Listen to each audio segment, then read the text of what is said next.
Alright guys, I'm gonna be doing here. I just wanted to rank all the Metroidvanias that I ever played. Obviously it's just ones that I've played. I can't play like all of them. There's especially nowadays with all the indie ones coming out. There's like probably like 5 coming out every month, but these are all the ones that I've played that I could think of, that I could remember. There might be a couple that are here and there that I'm leaving off, but I just want to do this list, and I'll do a quick video of this because I had, leading up to Silk Song, I just had happened to be trying to finish out one of these, and then I think I finished one and then like got deep into another one before this came out, and then obviously I played and beat Silk Song. And then after that, just because people were kind of brought up the fact that like, hey, like Castlevania Symphony of the Night is considered like one of the best ever, and I heard people still, like, some of them saying, oh yeah, like they think it's still better than, it's like the best or second best. So like I had played it before, but I don't think I had ever finished it. So I went back, and right after beating Silk Song, I finished that. And oh yeah, Nine Souls was one of the ones I started before, and then I finished Nine Souls after that also, and that was really good. And then I finished Tales of Kanzaria Zhao, and then Prince of Persia at the end of the year, just like last month, like that it got added to Game Pass, so I played through that, and I knew that was supposed to be one of the best ones. But yeah, I'll kind of start off with like the top. Like I just have like the list here because like I don't clickbait. You get like, you don't have to like get 10 minutes in to see what's number one. And I also just like, based on kind of how you have to like break down to describe why you think a game is the best it is, or the best in the genre. I think it's better to start with the top ones. And for me, yeah, like Ori and the Will of the Wisps, I think is still like the best one I've ever played. It's hands down by far the best looking out of all of them. It's just like, it looks beautiful. Obviously, like the Blind Forest is like the same art style, but like it's just a little bit more going on, a little bit more refined in the Will of the Wisps. But it's like, it's pretty much the same, but like as far as visually. But obviously the game itself was like a big improvement over the original, because the combat was okay. It was more so like just the platforming was really good, and like the visuals. But I mean, obviously, like that's like the biggest part of, there's like the two main parts of a Metroidvania, I think, that make it really the standout, is like the combat and the exploration. And like the two games of these that are way above, or actually I'd say the 3 that are probably the best in as far as exploration goes are Ori and the Will of the Wisps and Hollow Knight, obviously, are like the top of those. Hollow Knight might even be like number 1. But Bloodstained Ritual of Night I also thought was really good as far as that goes too. And then even like the Super Metroid was, but like in comparison to like Silk Song, and like, which is massive, and like, or the Will of the Wisp, which is very big and has like a lot more to it. Like it doesn't hold up to those games in modern day standards, and like the number of bosses and stuff. But yeah, like, so like both those games are like the Will of the Wisp, Silk Song, both excel in like both those areas really well.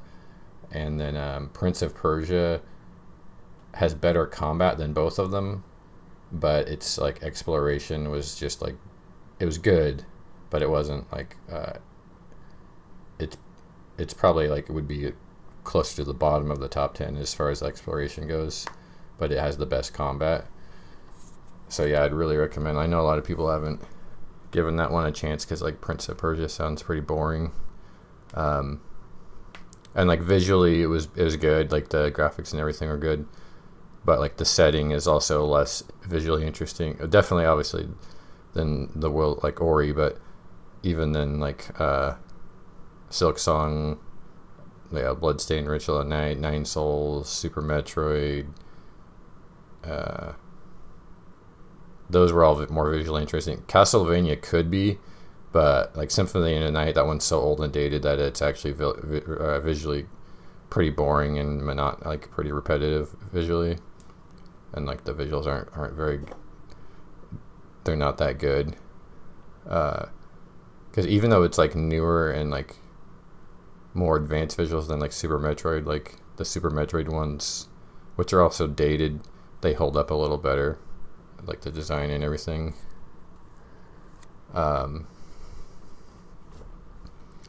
Yeah, and then like story, I don't think is too important in Metroidvania. Like Tales of Khansaria, like showed like both in both directions why that could be the case, and like this one actually has one of the better stories of all these, but at the same time they're just constantly in your face with it. Like the characters never stop talking, and like so it becomes like more of an annoyance than a positive. And then yeah, I mean, then like Hollow Knight and Silk Song barely have a story. Yeah, Nine Souls actually has like a pretty good one, and they're not yeah, like that one's pretty decent. Bloodstains is fun, but it's pretty minimal.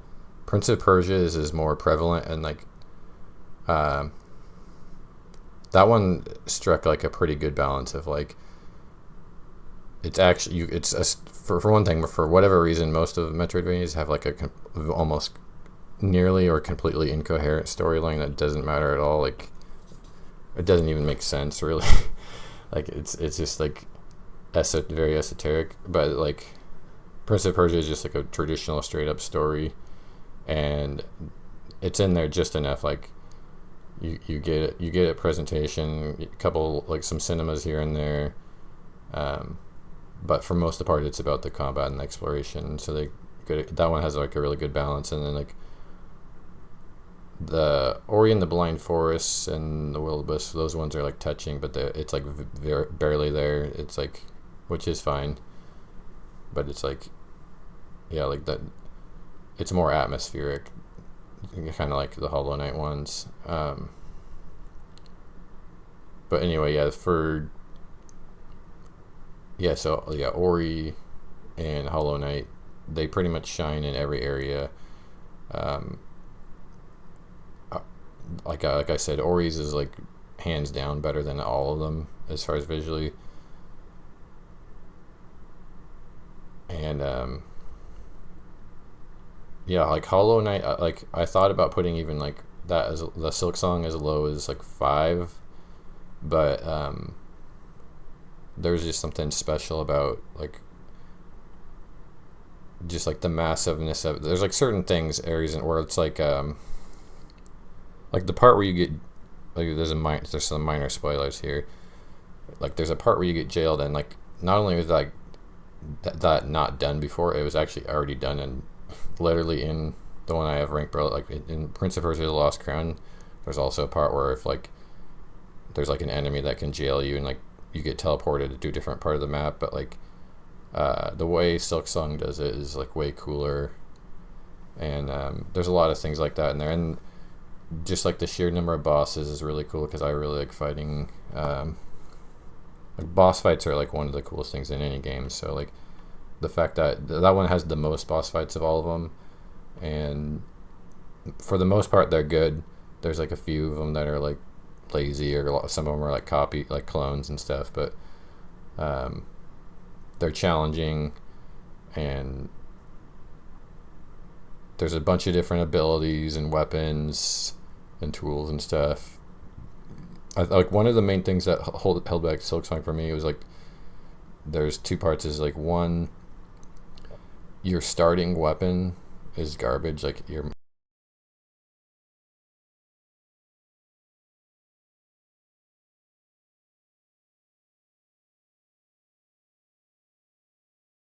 like maybe like a quarter of the way into it. I feel like, which is like, or at the very least like maybe like a fifth or sixth of the way in. It's a good ways in where you until you get like the movement where you're like, okay, this was what the game was designed to be originally, and then they took some of those abilities and movements away. Like you see, I'm running around like the sprint in this game is like fundamental to the game. So is like well, double jump you get really late too, which is weird. You get that one I feel like too late. That was, but the like the air dash, the double jump, the sprint, they all feel really good when you get them, but you get them a little late, so that was like annoying. Like so, the beginning of the game was kind of a slog, where it was like you're getting your abilities, some of the core Metroidvania abilities, like too slowly, and then which would be okay. Like that happens sometimes in games in general, but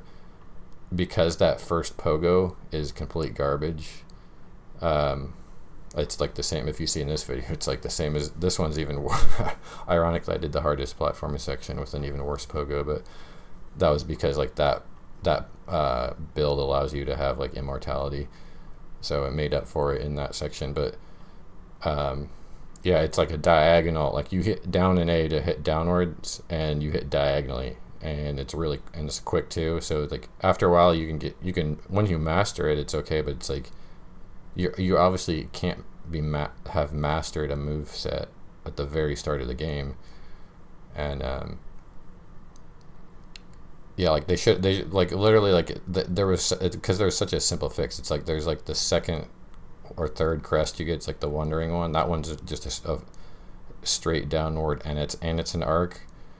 And it's like the same. Basically, it's the same move like attack pattern as the first Hollow Knight. And that's the one they should have started you with. And like I know it's like thematically it wouldn't have made sense because it's a different character. Like and Hornet's supposed to be like it's supposed to be like a stinger type attack, and so it wouldn't make sense to start that way thematically. But like they should just ate it and just on that front, and it would have been better the other way around.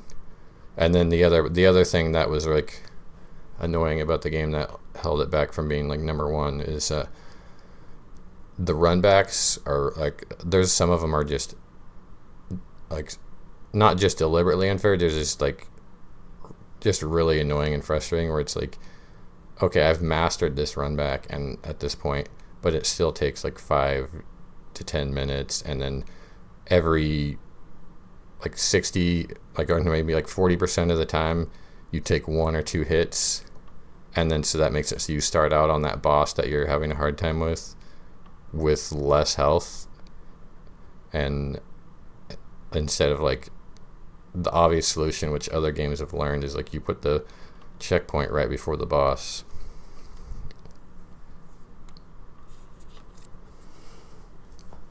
But yeah, other than that, it's one of the best ever, obviously, and it's one of my favorite games of this year. But it sounds like I'm being nitpicky because those are just like the two main points where like would have helped it a lot. And then yeah, I guess like visually it's really consistent and clean. It's got a good style. I personally don't like how simple the style is. Like I know that's like for a lot of people that was a big part of the appeal of the first one. It's like very like happy-go-lucky, cheery almost, because it's like so simplistic. It's like silly, but it's a little too lacking in detail. And like the Silk Song, at least like on the if you look like see in this clip, like you can the background and the effects and everything was dialed up so much more that like it was a big improvement over the first one. So it's a lot less like plain and bare bones, but like it's still like obviously like again it doesn't hold a candle to Ori, and it's not even as good as like I for me personally, this is part of like a personal thing, is like I like more detail.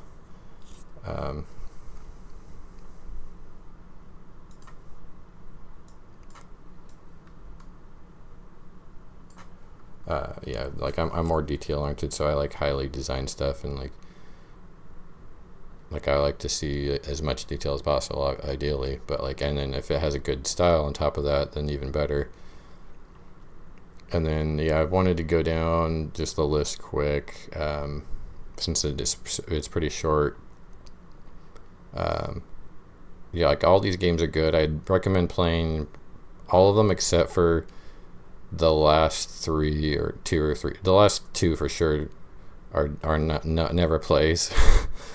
Oh, so like if you go down to the number 16, Castlevania 2 Simon's Quest is genuinely just like a terrible game. It's really bad. Like, do not play it. It's like unfair in a bad way, bad controls, like confusing design. Like it's like, obviously it's a Metroidvania. You got to wander around in different ways, but like there's no like sense of like where you should go and why and when.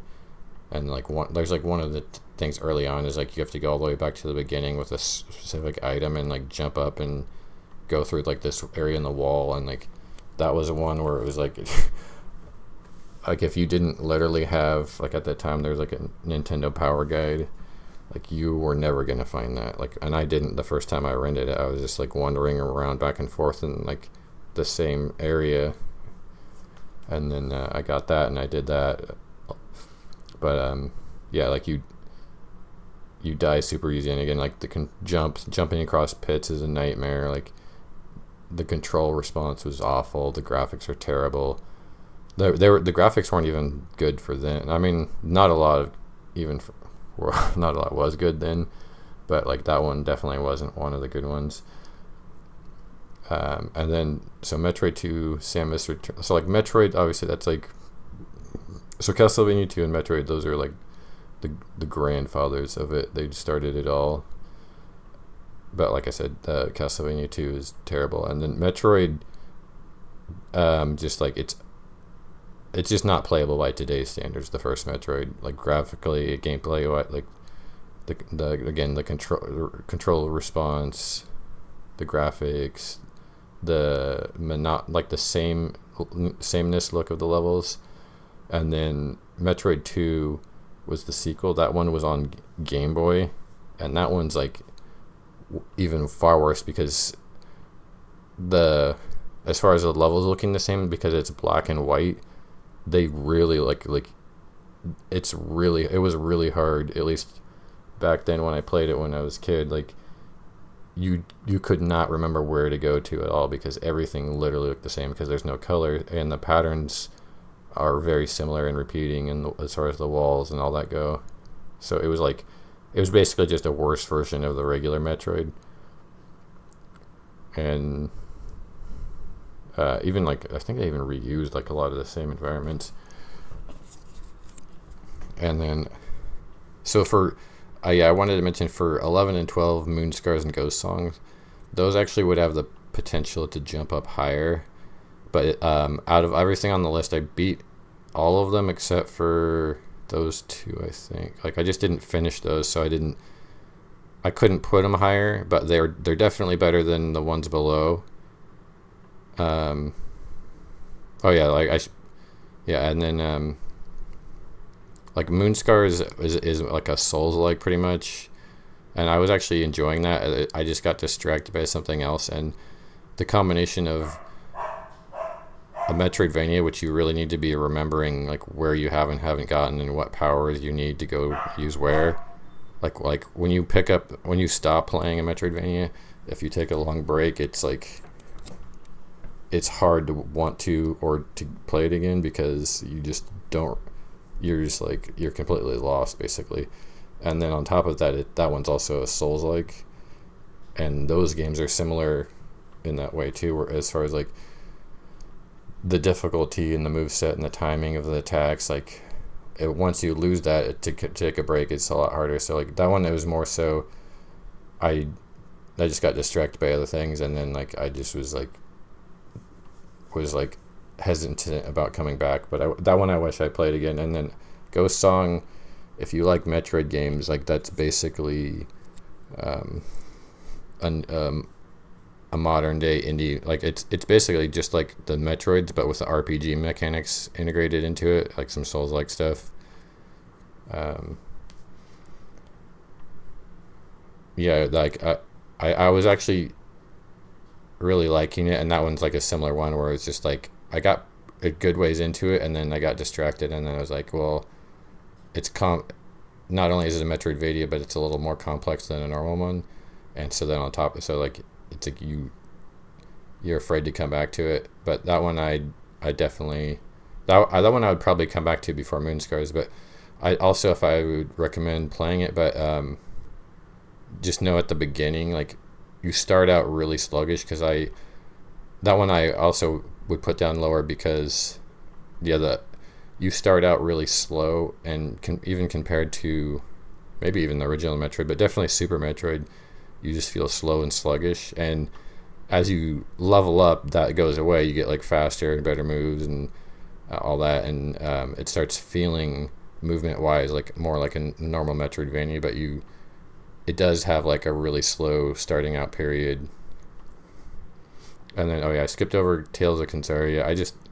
That one's just kind of overall like kind of a 7 out of 10. Um, it kind of just does the bare minimum, except for, I mean, the combat, you have like two different modes you switch into, and there's like a more melee build and a more range one, and it's actually got pretty decent combat. And like I said, the story itself is pretty good, but it ends up being like super annoying because it just in your face constantly, and it just never stops with that. And then let's see, I'll go Carry On. That one's just like a good one. That one you play as a monster, so that's like a cool original take. If you want something to switch it up, like you're like this amorphous monstrosity that's running through an underground facility, and you just keep growing and getting more powers and stuff. It's short too, so it's like you could beat it pretty quick. And then Castlevania Symphony of the Night, yeah, like I said, I went back and I've played this one the second half of this year, and it does not hold up. That's just like the honest thing. Is like there's a lot of things about it where you could see where people had it so highly revered, because there's a lot of things that it did first in the genre, and like there's things that even now like none of the other games still ever done, and there's like a replayability of it too, where like if you just go through it straight and beat it, you're not getting like all the bosses, and then you have to kind of like re-go through it, and there's like secret areas off to the side that you have to get and collect certain things. It's a very cryptic, very like lots of super hidden stuff, which is that's the really cool part about it. Why I'd still recommend trying it out, because there's just so much like depth in it that way. But like the movement's not good, and I don't even, you can't hit diagonally, I think. I mean, with your normal weapon, which is really annoying in these games. Which, oh yeah, that was something that is minus points for Silk Song too, like not being able to aim your melee attack, other than being just up, down, and to the side. Yeah, I just think it's like in 2025 you should be able to at least go on aim diagonally with like most of the weapons.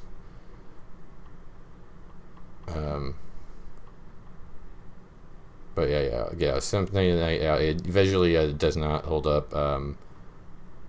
Again, like I was saying earlier, like it's probably like if you took some screenshots side by side, it would technically be like technically more impressive than Super Metroid, but Super Metroid holds up a little more. And then also, why I had Super Metroid above it too is it has still like maybe the best music of all these games. Like it's still up there. If it's not the best, it's one of the better original soundtracks. Like, just like classic. They're the kind of songs that you like listen to or listen to a remix of on your own. Like, and you don't do that pretty much. I don't think with any of the other games on this list. I know like some like hardcore like Hollow Knight people will probably like say they do, or like maybe they do. They're just like weirdly autistic and claim they listen to the music, but like no, like those games aren't like have remixes, like 100 different remixes, and that are amazing, and like put into other games and continue on in sequels. Like, I think that's everything. When I was didn't really go into why Ori is so much lower than the Blind Forest is so much lower than the Will of the Wisps, and that's because like the original one, I think I had mentioned that, yeah, like they put in a bunch of boss fights and stuff and some better combat in the sequel, and in the first one, not only do you not have that, but in place of like bosses, you just have these escape sequence bosses, and there's only like 4 of them, I think 4 or 5, but they're like all but maybe one of them is like really annoying and frustrating. And so like it's like the climax of all this like platforming and exploration is like a really annoying escape sequence where it's like you can get like 80% through and they're pretty challenging, and if you just make one wrong turn you insta die and you got to start all the way over from the beginning. And like, I think they have like one checkpoint in some of them, but maybe I can't. It's hard to. I remember they either have 0 or 1 checkpoint, but I'm pretty sure they have 0. Like, I don't remember. I just remember being like, you lose so much progress and like everything just insta kills you, so it's really annoying. And it has like a rubber banding too, so that's the other frustrating part is like rubber banding escape sequences are like a really annoying thing to me. Or that's basically where no matter how good you do, the ground below catches up with you. And Silksong has that too, but they only have a couple escape sequences, and I think there's only one or 2 mandatory ones. But the ones in Ori, like I hate that so much. And then like it's basically where like, you know, like the lava or the water is rising, and if you get caught up in it, you just die. If you go 3 times as fast as you did the last time you tried and you're perfect, but at the very end, like you slip up once, like you're not 3 times as far as ahead. You're exactly where you would have been when you were going slow before. And also the original 2, or the sequel, when it came out on the platform, it came out on the Series X. Like it ran amazing. It ran like it actually ran 6K, 60 FPS, or maybe it's 120 FPS at 6K. I know it's in 6K, and it runs super smooth. But Ori and the Blind Forest was like stuttery, and at sometimes like most of the time it ran good, but in intense times, like it's like in some of those chase sequences, like it would stutter. And then I didn't go over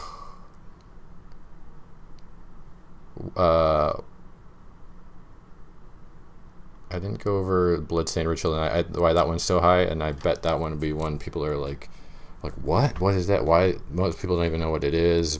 Other people disagree a lot. I just thought like that one did the best job of integrating RPG mechanics into it, and within the exploration as well, where it's like the combat was good, the exploration was good, the visual style I like personally, like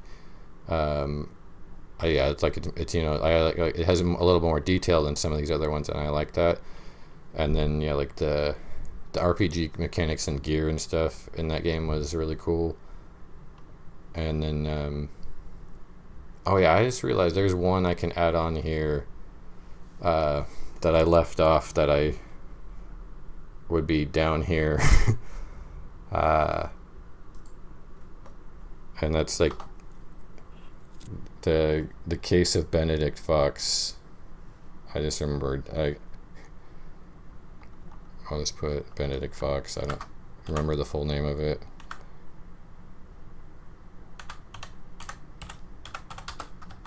Mysterious Case of Benedict Fox or something like that. And that one just came out of my mind in that way, because as far as performance goes, because why this one is so low, I recommend not playing it, unless you could search to see if they fixed some of these issues, but the performance was like very bad in general. Like there's a lot of stuttering and slowdown, but then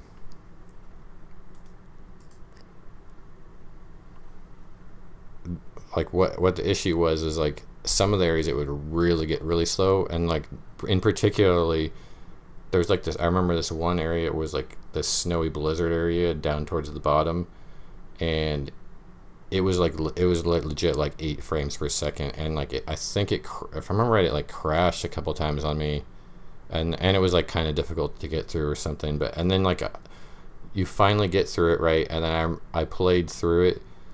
Maybe there was like I did a good chunk of the game after like, I mean, there like playtime. I was probably like maybe like an hour worth after 45 minutes to an hour worth, and I got to other checkpoints for sure, and I did other stuff, and then the game crashed, and then or maybe it didn't even crash. It might have just saved desynced actually.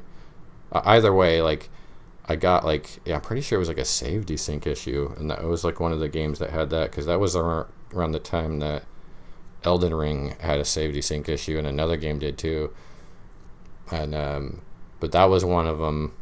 It either had a save desync and it crashed, but either way, like during the sequence that was like difficult and really annoying from frame rate and gameplay, it crashed, and it reset to before that, so I had lost like 45 plus minutes of progress, and that was like, and that on top of that, that was after there was literally 2 puzzles earlier. One of them I was soft locked out of because like it just straight up, you did the correct solution and it wouldn't trigger, and somehow like it was like an update or something, that one eventually worked, but there was another one kind of close to where that blizzard area was, that one just straight up wouldn't work. So it's like, okay, great. And at that time it was not difficult to like pretty much get everything along the way, so I was like 100%ing it, but then that makes it so like, okay, I guaranteed cannot 100% it now, because one of the puzzles is just straight up broken. You like, you can't progress through it, like it won't, you get the right solution and it wouldn't trigger. And yes, that game was just straight up broken. That's why I put it so low. And the performance was bad. The visuals and the atmosphere was cool on it, so that's unfortunate. Like, and the combat was like just okay though.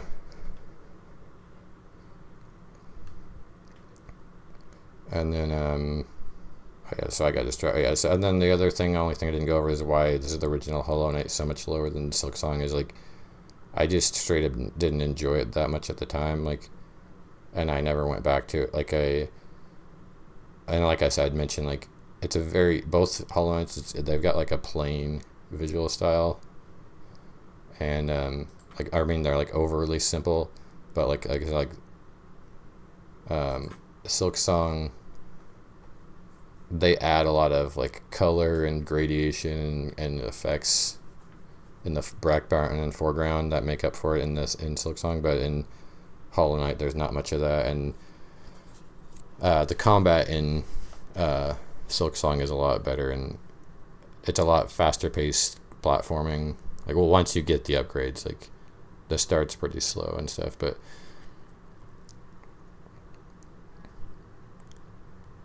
yeah, that's it. So yeah, I'll add to this list over time, and I want to make like maybe a full-on video where I have like, I'm cycling to like an edited one where I mix in more gameplay and stuff. I just have this clip up of Silk Song because I didn't want to like,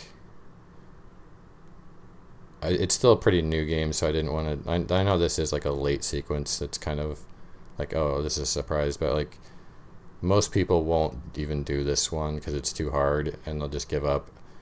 Most of the kind of people that would do this part of the game probably already like 100% of the game. So, and they were like day one or something. Like the kind of people that, yeah, if you haven't played this game yet, you probably won't even do this part, or you'll give up on before you even get to this part of this platform. And so I didn't want to do any like parts where I was fighting bosses and stuff, because it's kind of like a part of the fun of these games is like seeing a boss for the first time and trying to figure out how to beat it and everything. But yeah, like this is like a video where over time I can keep updating it, and this is just my December 13th No, that's when I first made this list. This is like the 23rd when I'm making this video of December 23rd, 2025.